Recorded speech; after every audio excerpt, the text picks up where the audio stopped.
All right, so you're gonna put on the baggage pod that Viking made. Basically, we like it. You know, it's got a nice line to the airplane with the baggage pod. The kit comes, as you see it, with the door, cam locks, some of the hardware, sheet metal, so forth and so on. So what you're gonna do is grab your package that we send you. You're gonna have a belly skin and rear enclosure for the baggage pod, front enclosure by the radiator, some stiffeners that you're going to need to install left and right, and some reinforcements in the floor on the belly. And grab all those pieces, some rivet and a drill, and start building. Basically, you know, it's not a kit like Zenith where everything is match drilled or anything, but it is a nice enough kit that you will be able to build yourself a nice baggage pod. In fact, we designed, built, and installed our baggage pod with no pre-made parts in a weekend. Alyssa did quite a bit of it with me, and it turned out perfect. It was a nice weekend project that we had together. So, first step is probably to grab your side pieces. There's a aft side piece and a front side piece. And you might, when you look at your airplane, it might look like there's not enough room below the rivet line to install this, but there is.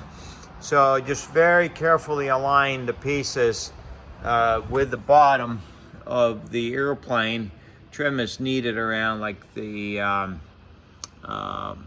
wing attach bracket right here, and line it up, of course, in the front. And then just put a couple of clecos in. There's two pieces. There's a front piece like right here that goes to about right there. You see a split, and then fit the rear piece behind that. Do that left and right.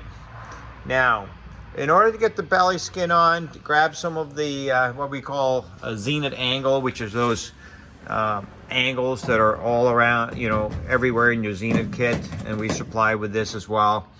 And get some fluting pliers, and then carefully just kind of flute one edge of those to create that curve in the belly, and rivet the Zenith angle along the curve like that. And that'll give you what you need in order to be able to put the belly skin on, which you see here. And then you can do the front skin and the rear enclosure afterwards. So once you get the belly skin in by fluting the angles and riveting those, as you can see, you're just going to kind of make up how many rivets you want. But I'd say it's like every other inch or so here, inch and about 2 inches in between on the average, we got a rivet. And up here, it looks like every 2 rivets we have one of our pop rivets, and that's how we attached it. Grab some 3 of the floor stiffeners and just rivet them in. You know, eight or so inches apart, not critical, across the floor, and that's just to stiffen it up. So when you place baggage here, it has a little bit of structure. Back in the back, we didn't put anything. There's a lot of curvature here, which gives it plenty of strength. Rivet those to the floor, and you got that done. Grab your drill and just kind of pop some holes by your stringers. And that's just so that if you ever get any water in, of course, on your low spots, drill some holes so that the water runs right back out and doesn't get on your baggage. All right, now let's take a look at the front section of it. You're gonna grab a piece of sheet metal, unbend one of your 90s so that it's not quite a 90. Basically, it's gonna be this angle right here, and rivet that in there. Take your front skin and put that in and rivet that to your angle. Then just put another 90 further up here. You can't go all the way up because you got stiffeners in the floor, but just, you know, almost all the way up, and rivet that in. That gives you a stiffener across there. Now, when you look inside, underneath here, that's what that creates. It creates behind your radiator an exit ramp for the air to escape. And so air comes in through the radiator, if you have a Viking engine that is, and then it'll escape through this ramp. There's a couple of stiffeners up front here, a little bit of 1/8" material by 1 inch wide. Just bend those up, and that's just because these two bottom corners without the cowling are kind of flimsy. There's nothing really, after you leave the baggage pod and just to fill this in, there's nothing to support it. So we put these supports in here for that. Let's see if we can get a view from above of the angles that go in there and support that. All right, I'm gonna try from up front here, and you can see them down in there. Basically, you're gonna go from the bottom of the baggage pod, and then you're just gonna go up to underneath the airplane in front of the firewall with some, you just bend your 90s, and that supports the corners of your baggage pod right here. It's obviously got support here, up there, and it's got support back here, but this corner is a little flimsy, so just put our angle from here up to the bottom of the firewall to support that area.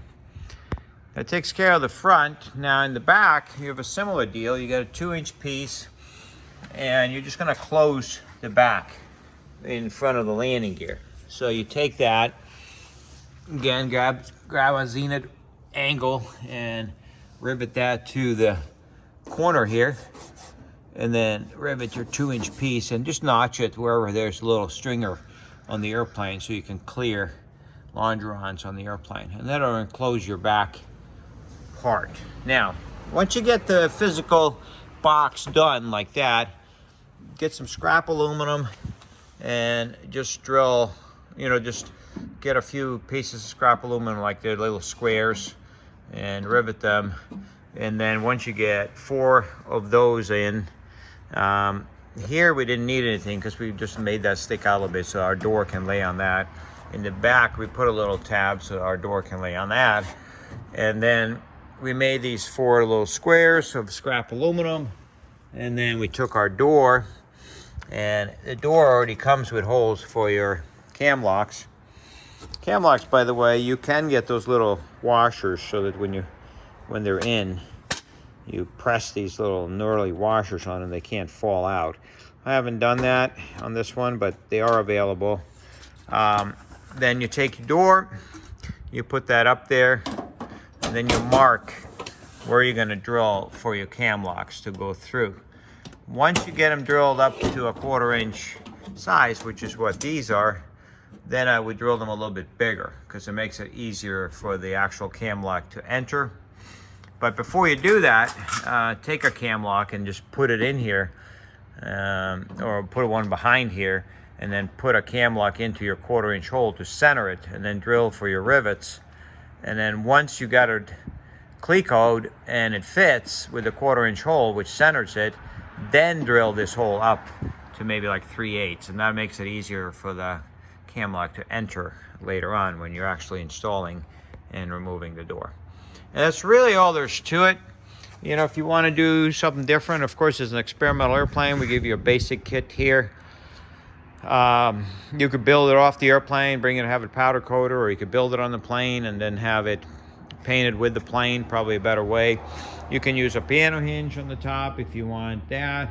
You can use piano hinge on the bottom if you want to do that. If you do use hinges, be careful to select which way you rivet the hinge so that the door will actually open all the way you intend it to. We use the baggage pod, but we don't use it that often, that we felt that we needed something that would open and close really quickly, hence just the 4 cam locks. So, but totally up to you what you want to do there. Good luck with your baggage pod, and see you at the next air show.